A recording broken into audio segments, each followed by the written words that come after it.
Hi guys, and welcome back to the Red Mist podcast with me, Seshadri, and welcome to our very first post-match podcast episode with a guest in it. Yes, until now you've only seen me do match previews with a guest, but this time I have had the revolutionary idea of doing one after the match instead of before. I know, mind-blowing. But anyway, Liverpool played West Ham at Anfield yesterday and came out 2-1 winners thanks to Mo Salah and Diogo Jota, while Pablo Fornals gave them the lead at Anfield yet again. And joining me today to discuss the game itself, as well as to talk more about West Ham United in general, I've got Adoksh Shastry, who's a West Ham fan from India. Adoksh, how are you? All good, Sheshadri. I think, the performance was good, so generally happy with how the team played. Unfortunate that once again we come away from Anfield without a result. That's true. But before I sort of get into the game itself, I want to ask you, how did you become a West Ham fan? Because generally, when we tend to see fans of London clubs, they tend to be Arsenal, Tottenham, and Chelsea, but not West Ham. West Ham's kind of a left field choice. How did you become a West Ham fan? For me, it was the first football game I ever saw live. It was at Upton Park way back in the 1990s, and it was West Ham versus the old Manchester City, the Manchester City without the money that we could still beat comfortably. Yeah. So it was the first football game that I saw live, and then when I came back here, it was all cricket. But I think around class 10, class 9, I think 2007, 2008 was the first time my peer group started selecting football clubs that they would support, and everyone around me was, like you said, picking the Arsenals and the Chelseas and the Manchester Uniteds or the Liverpools. But I had seen one football game live my whole life, and that happened to be of West Ham. So I picked West Ham United. In hindsight, probably should have picked Manchester City, but but I picked West Ham, and the last 13 years I've been following West Ham through and through. That's incredible, actually. That's the thing. Like the stories. I mean, when you ask a person who chose Man United or Liverpool or Chelsea, the stories may not be as impressive. But I've had fans of clubs like Leeds United on this podcast before, and to hear their stories and to hear stories of how they became fans of clubs outside of the top six or what used to be the top four back then. That's actually quite. It's really interesting to hear. But yesterday's game 2-1, like you said, West Ham played really well. I thought, I expected West Ham to be, I expected Liverpool to be dominant in terms of possession and stuff. But, I expected West Ham to be organized and good on the counter. And in my match preview, I said, if we can not let West Ham get a foothold in the first 15 minutes, then I anticipated a comfortable game. But obviously, Fornal scored around the 10th minute, I think. And from then on, I felt it was a little bit of an uphill climb for us as a Liverpool team and as a Liverpool fan. I felt that. What did you think of West Ham's performance? What did you think of the whole game as such? I think you're right. The initial 15 minutes was really important for us coming into Anfield. It's never easy with or without the crowds. With or without the injury crisis that Liverpool had yesterday.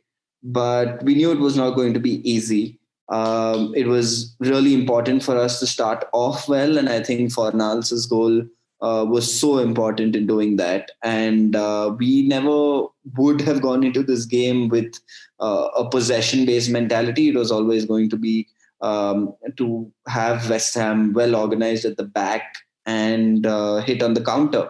And I think Moyes is doing that really well with this team, especially with the 3 or 5 at the back, however you'd like to look at that. The wing backs are being deployed beautifully with Masuaku, Cresswell, Kufal and Balbuena, both of them playing in the 3 or 5, however you'd see that. So all of that is going really well. And Fornal scoring an early goal really helped. Unfortunate that the penalty was given on Masuaku. I'd call it a soft penalty at best.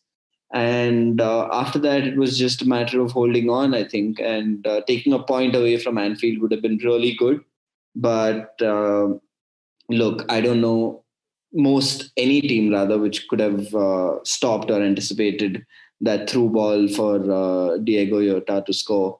So that was a moment of brilliance from Liverpool. So I think unfortunate to take it in the 85th minute when you're so close to taking a point away from Anfield, but I guess that's how it goes. Yeah. The penalty was a contentious decision. Like you said, I would say from my side, obviously it's going to be a little biased, but I would say it was a penalty. But like you said, it's a soft penalty. It's not one that I would say is maybe 20 years ago that may not have been given. Let's put it that way. I agree, and I know. I've seen. I've discussed this a lot with the Indian Hammers, which is our official supporters club here in India for West Ham. And we were discussing it, and look, I think I see why the referee is given it. I see what Masuaku has done there, but I also see Salah taking advantage of that, and soft penalty. I wouldn't have given it if I was the referee, but I can understand why the referee has given it. Yeah, that makes sense. There was another contentious moment later on in the game in the second half where Diogo Jota scored and then the goal was ruled out for a foul in the build-up. Now, I had my thoughts on it. What were your what did you think? Like, did you think the decision was okay? Did you think, maybe Liverpool had a case, or no, it was a stone cold, disallowed goal? There was no debating that. I've gotten tired of some of these decisions. Finally, we had a VAR decision go our way, so I'll take it. But personally, keeping West Ham preferences aside, I think it was a goal. I've never been a fan of soft decisions like this, either protecting the defense or like on the other end where you saw Masuaku get suffer from such soft decisions. So I've not been a fan of it on either side of the pitch. I would have let the goal stand. I think it was a valid goal. But considering how many few VAR decisions go our way, how many few refereeing decisions go our way, I was very happy to take it. Did you think? It's interesting that you say that, because I had the exact opposite, I think, because I thought the goal being disallowed was actually the right decision. Now, my initial, when I watched it live, my thing was, I thought that when Mane went sliding in, the disallowed goal was eventually given because they said Mane fouled Ogbonna. Correct. Yeah. When Mane went sliding in, I thought he fouled Fabianski. I thought Fabianski makes the save, or the ball sort of ricochets out of those three players towards Diogo Jota. And I thought Mane impeded Fabianski when he was trying to get up to make the second save, if he could. Yeah. So that when the goal went in, I was a little hesitant to celebrate. But like, obviously, the initial rush of emotion is there for like a few seconds. But I was a little hesitant to celebrate because I felt like even in the build-up, there might have been a foul. But I thought it might have been a foul on Fabianski, not on Ogbonna. The Ogbonna one is interesting to me because both players are going for the ball. It's a 50-50 challenge, and there's always grappling and pushing and pulling and legs colliding and things like that. That's bound to happen in that sort of a challenge where two players are going for a 50-50 ball and both of them are sliding in. And not to mention that Fabianski is also going for it. So for me, I think if the goal would have been disallowed, but I would have disallowed it for a different reason, because I felt there was a foul on Fabianski in the build-up. I think that's fair. Look, I think my perspective is just the fact that I've never been a fan of protecting the goalkeeper, protecting the defense as much as VAR and the referees do nowadays. And somehow we seem to suffer usually from both types of referees. There are some of the referees who automatically are very happy to reprimand a defender for tackles which wouldn't normally be a red card or a yellow card or a penalty, and we somehow seem to get those referees give decisions against us. And somehow we also seem to have decisions where even when the goalkeeper is supposed to be protected, the decisions go against us. But like you said yesterday, I wouldn't have taken that goal away, but I'm glad VAR did. That's right. Overall, I think yesterday, if I was looking at, from a Liverpool perspective, if I'm looking at West Ham, I thought West Ham played really well. They were really organized as a unit. And look, people can criticize teams for playing, two banks of 5 and 4, and then, playing a lone striker up top and being very defensive and things like that. But there are times when you can win games that way. And obviously, West Ham didn't win yesterday, but they came close. They came close to getting a point out of Anfield, which, to be fair, given the gulf in quality between the two teams, is a good achievement, in my opinion. Yeah. So I think that gulf in quality we've seen over the years is somewhat reduced this year. Finally, I think we've invested well. We've invested little, but we've invested well. Sushek is an incredible signing. I don't know too many midfielders in the league who give a shift as well as him. Declan Rice is, of course, invaluable for our midfield there. So both of them together have been fantastic. Just in terms of the signings, Soufal as a right back has been doing so well for us. I mean, he's another product of the Slavia Praha academy and the Slavia Praha team. So it's good to have him in. And I mean, we saw very little of Syed Benrahma yesterday, but hopefully he can do well. So this new formation that Moyes has got going, and the 3 or 5 at the back, however you'd like to see it, with wingers providing to Antonio and yesterday to Haller, is something really exciting. And we're playing good football. I'm not too fussed that we're not going to have possession in most games. That's perfectly fine, because I think the style of play he's going for is completely different, and it's working out. It's working out really well. Right. So I was going to bring this up later on, but since you've brought it up, the transfer business that no, that's fine. Don't worry about it. The transfer business that West Ham have done, and you said you were quite impressed with it. And to be fair, like even I've initially, maybe through the window, I was like, West Ham aren't doing enough, considering they were close to a relegation battle last year, or in a relegation battle last year. But towards the end, they got Dawson and Benrahma as well. And I watched Benrahma in the championship for Brentford, and he was really good. Obviously, he had Ollie Watkins and other players also with him. But Benrahma, he was linked to other teams, even through January last year, to Newcastle, to West Ham, to Aston Villa. And eventually he found his way in the Premier League. And like you said, Souček and Koufal, they've been really good through the start of the season. I didn't know much about them. Souček, obviously, I knew from last year, but Koufal, I didn't know much about going into this season. But so far, they've actually been really good whenever I've watched them.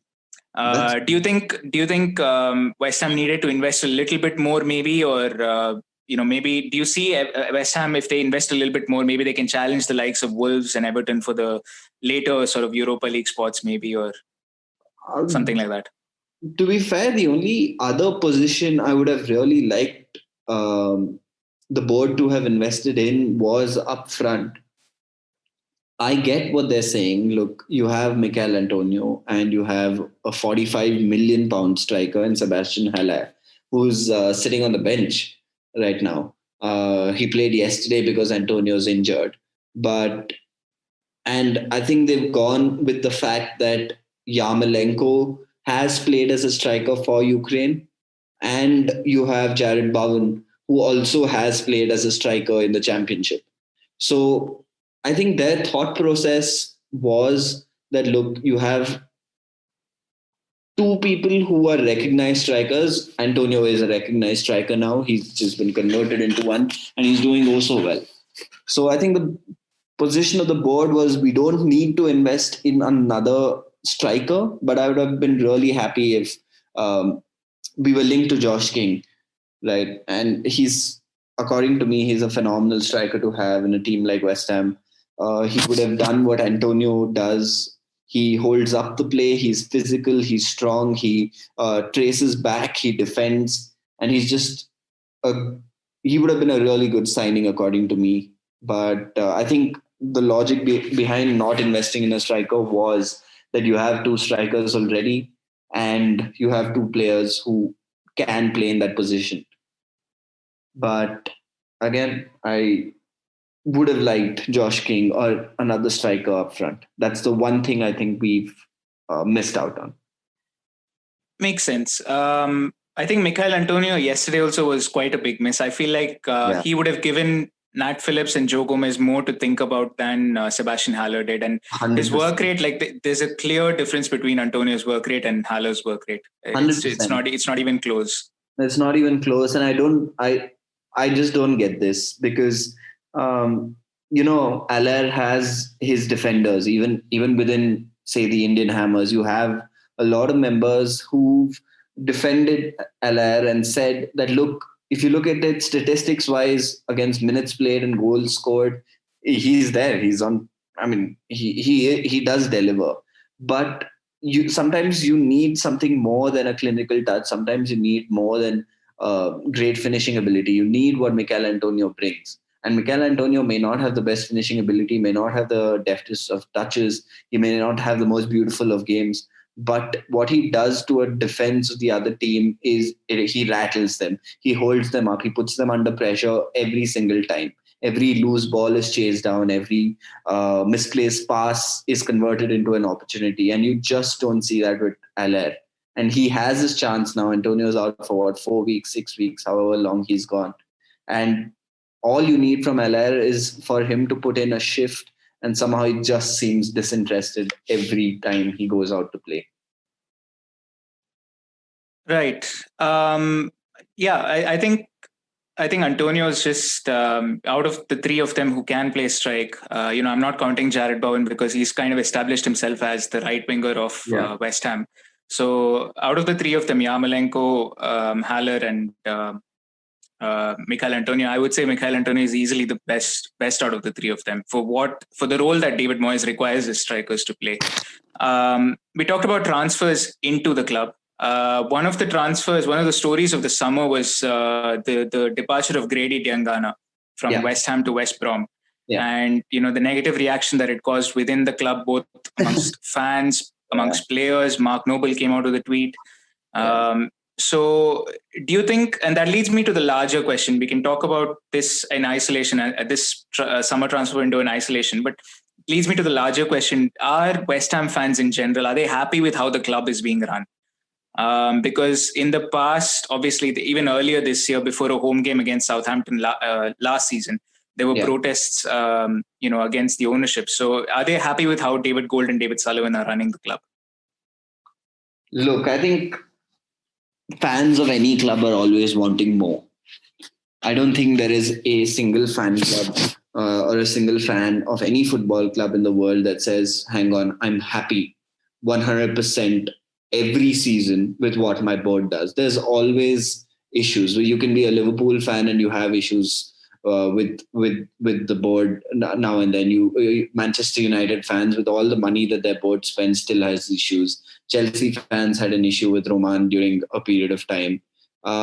So I think it's the right of every fan and to moan about the board. And I think you're seeing a lot more of that in recent times with West Ham, particularly because of the fact that they feel betrayed by the board in relation to two aspects. One being the stadium. A lot of West Ham fans, the local West Ham fans, feel like they were lied to in terms of how the stadium would be and the architecture and the atmosphere of the stadium. And two, in terms of the investment that the board had promised that would follow once we move to a larger stadium. To be fair on the board, they have spent. And I can understand why they did not spend as much as they would have or they have over the last couple of years this year.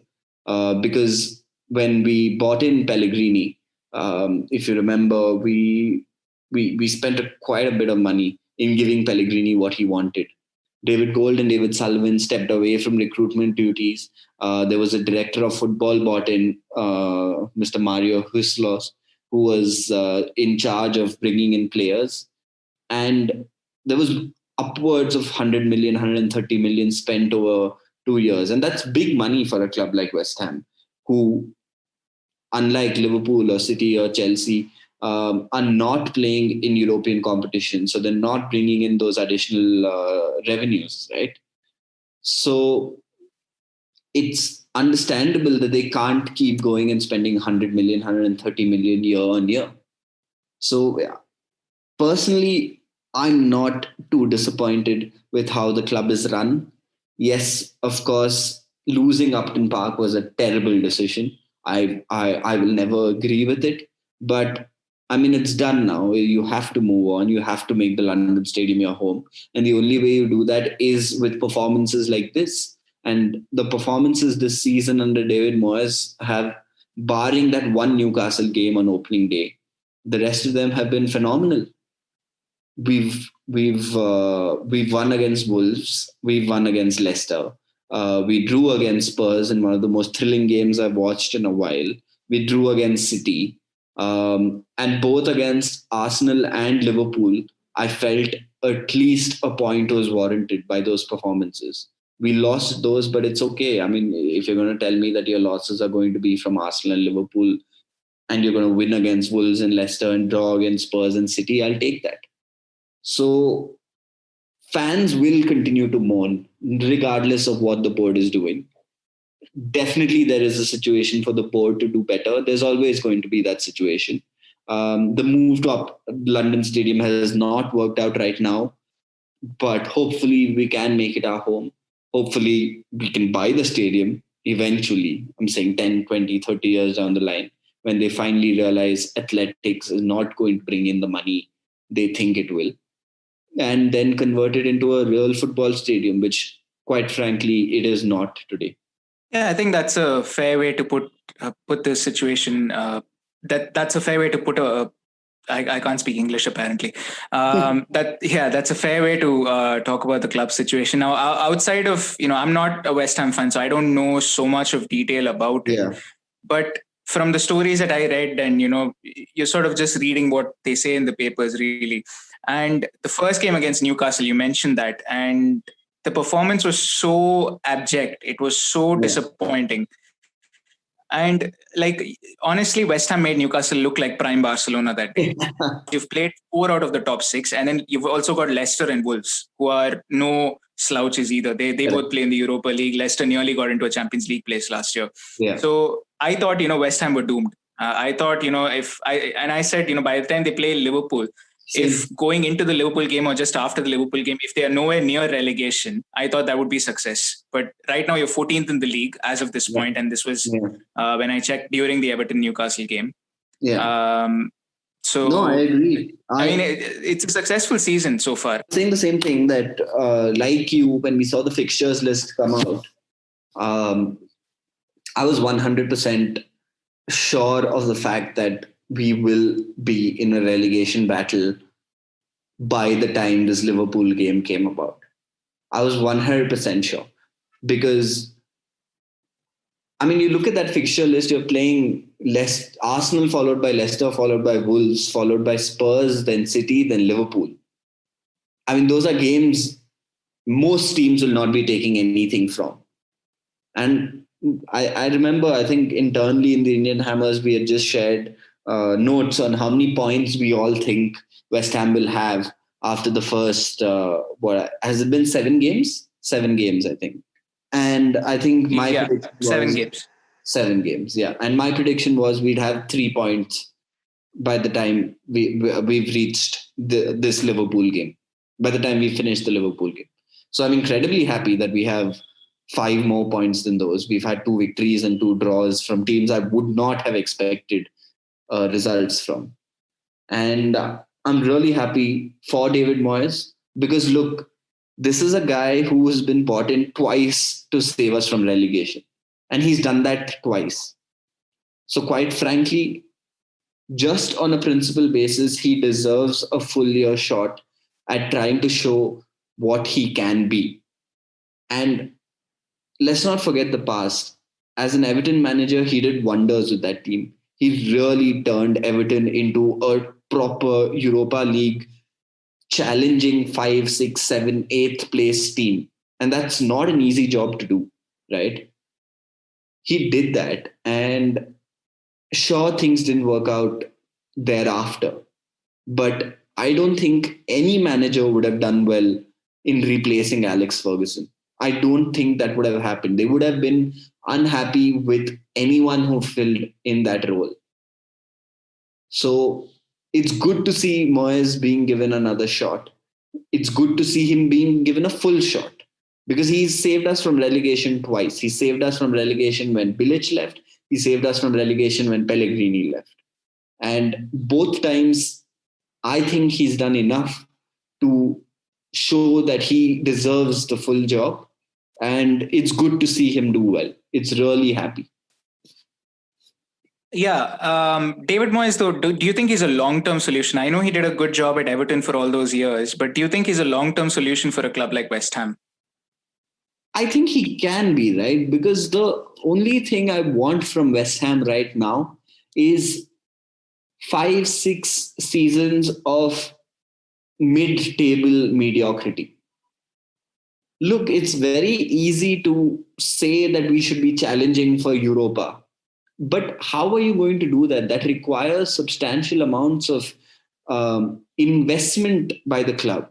And I'm not talking about buying the right players. I'm talking about backdoor investments in terms of building a good scouting network, building a good training ground, having the right lookout for the players that are playing in leagues around the world, having a good infrastructure where you can bring in new talent, even from the academy level, right? All of that contributes a lot towards one, finding the right players, making a right player work at your club, and developing new talents which you can then use in competitions like these. I don't think we have that right now. Sure, we may have that odd year where you qualify for Europa, but do we have a squad that can genuinely play on Wednesday and Saturday and then again on Wednesday, then again on Sunday? I don't think so. You see the number of injuries a club like West Ham goes through on a regular Premier League season. To add to that a Europa League season or a Champions League season is just not going to be feasible right now because we do not have the investments necessary at the backdoor level of the club to do that. And the only way you can get those investments done is if you are consistently, comfortably finishing as a mid-table club, safe from relegation, earning, say, the higher prize monies that you do get for finishing upwards on the table, as well as drawing a more sustained sponsorship and advertisement model because advertisers and sponsors are not worried about the fact that, look, we've signed a 3-year deal with a club that may not be in the Premier League for 2 years. All of that matters a lot. And 3-4 years, 5 years of mid-table mediocrity with, say, finishing 8th or 7th or 9th a few years is something I'd very happily take. And I think Moyes can deliver on that.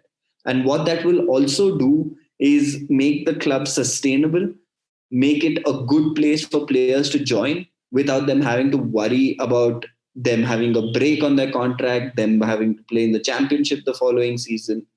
And that will help us attract better players. And when players around the world start looking at clubs and analyzing it and saying, hang on, this is a club that's finished 9th, 8th, 10th for 4 seasons in a row, for 5 seasons in a row, they also believe that once they join the club, they can contribute to pushing that up by a couple of places, move up to 7th, move up to 6th.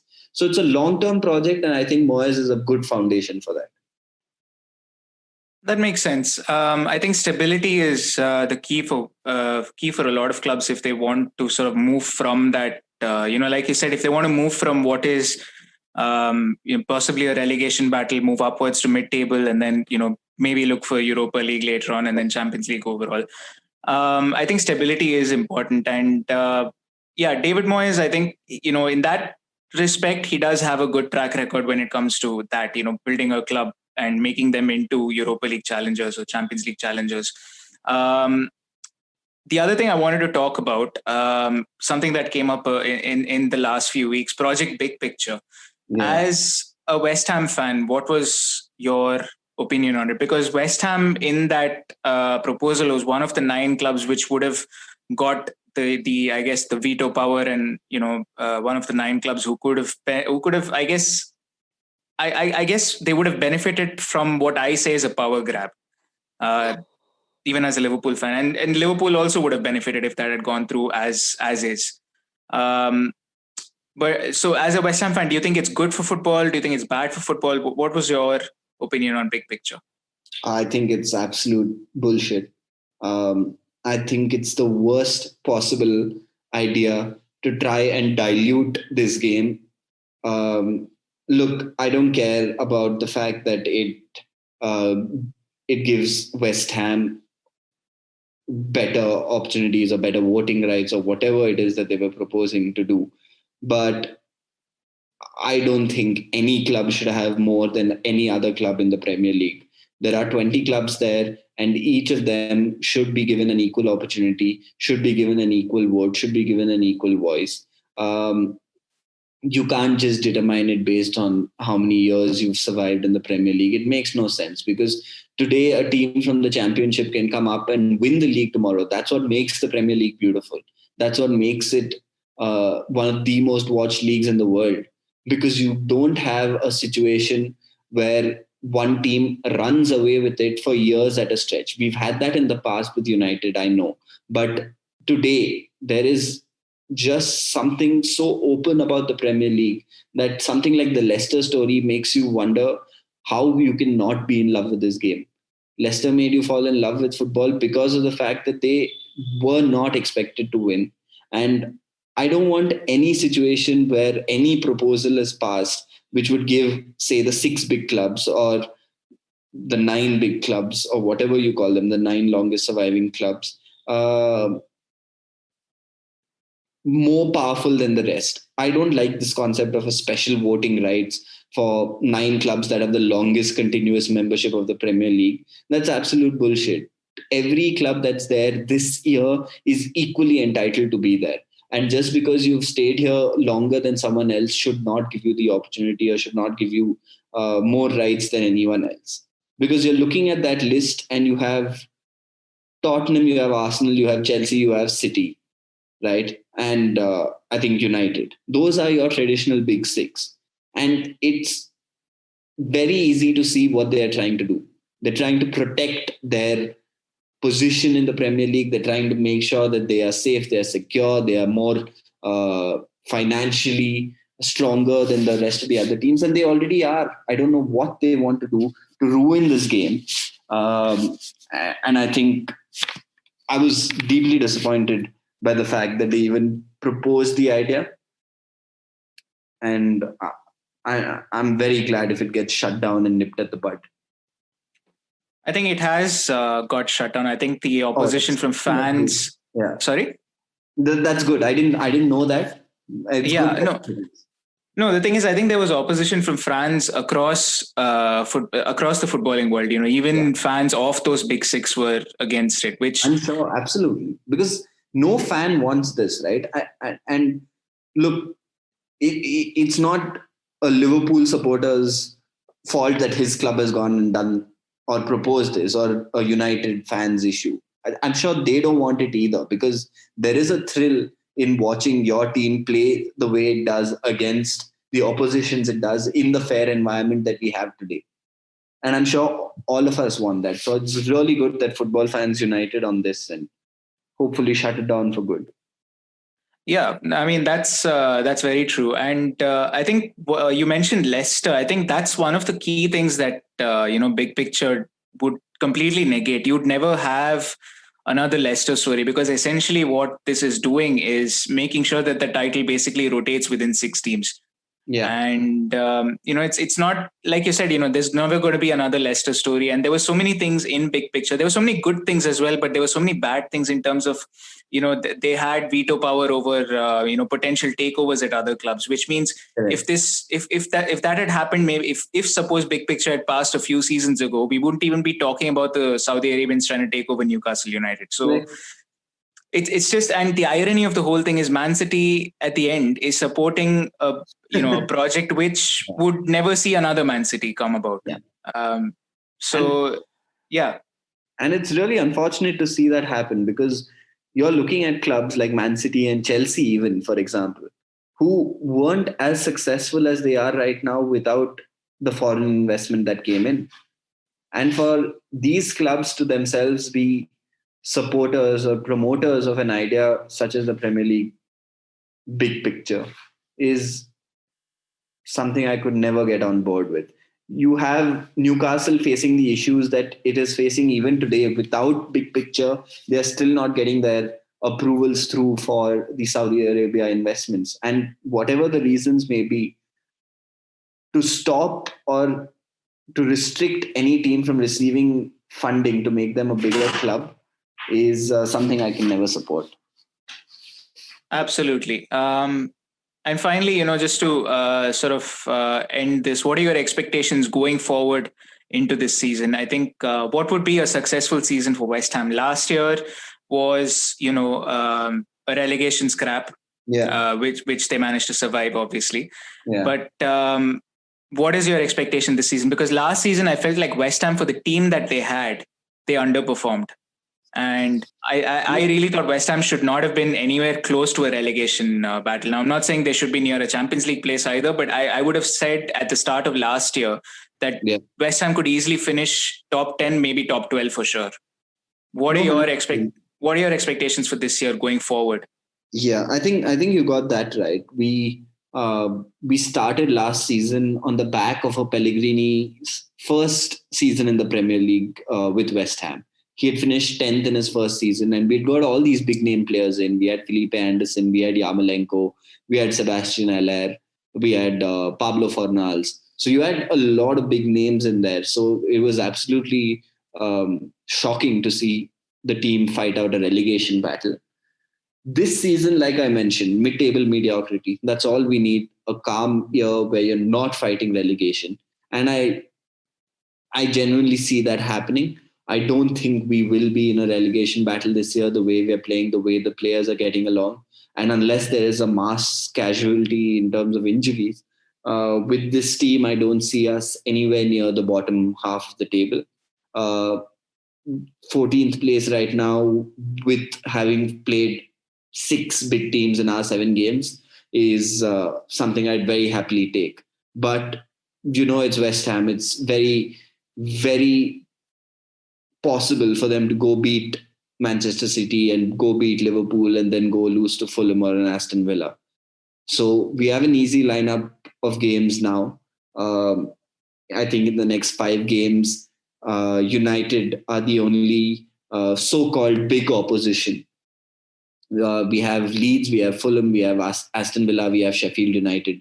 All of these teams should be comparatively easier. And if we do put in the performances we have in these first 7 games, we should see us climb up the table very quickly. Like you said, I think a mid-table finish for West Ham would be perfect this season, especially after the disaster that last season was. I think it'll give you a good platform to build on for next year. But another thing, one final question that I wanted to ask you, again, with relation to transfers or potential transfers, Chelsea were after Declan Rice for a long time through the summer. Do you think they'll come back in January? Do you think you'll be able to keep hold of him in January? Because honestly, I've watched West Ham this season and he's been one of your best players. Yeah.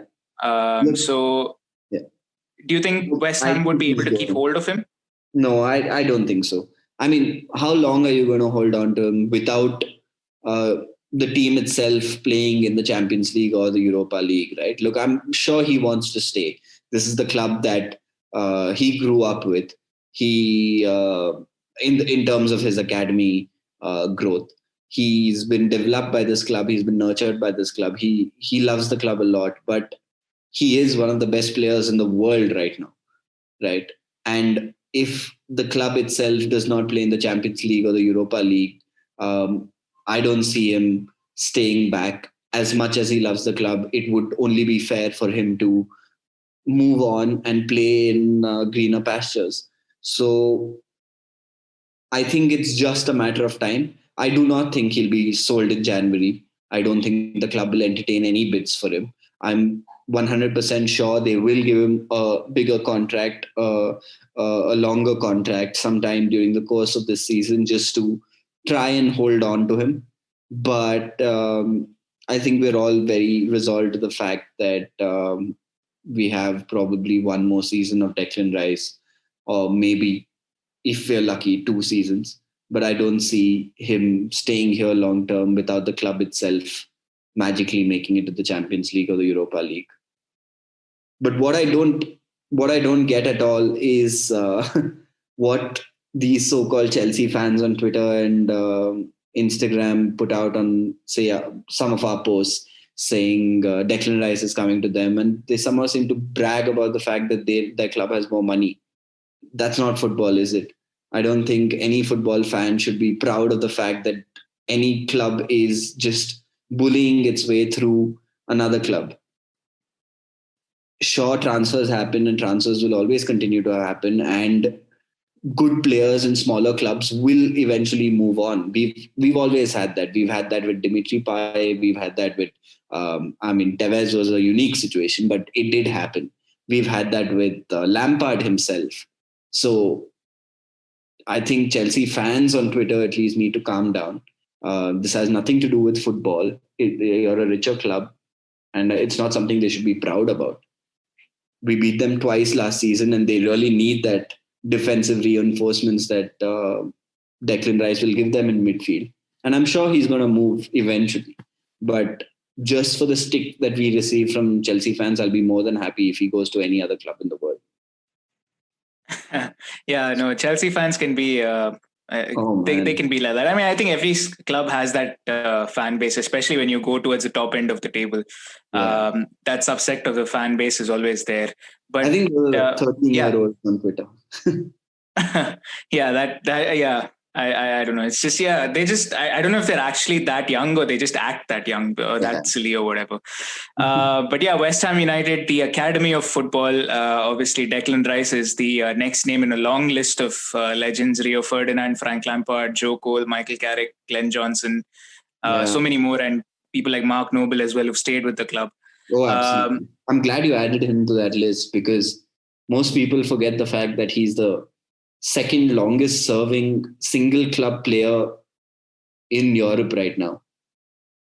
Yeah, I mean, Mark Noble's a West Ham legend. Like, I'm surprised, now we may be a little past his prime, but when he was in his prime, I think he could have played for a top 6 team easily. And for England, it's really shocking. He's definitely serving player in the Premier League to have never played for England. And obviously he's not going to make it now, but it's really sad that he never got to play. Yeah, definitely. I think Mark Noble deserved to play for England more than he actually got a chance to, I think.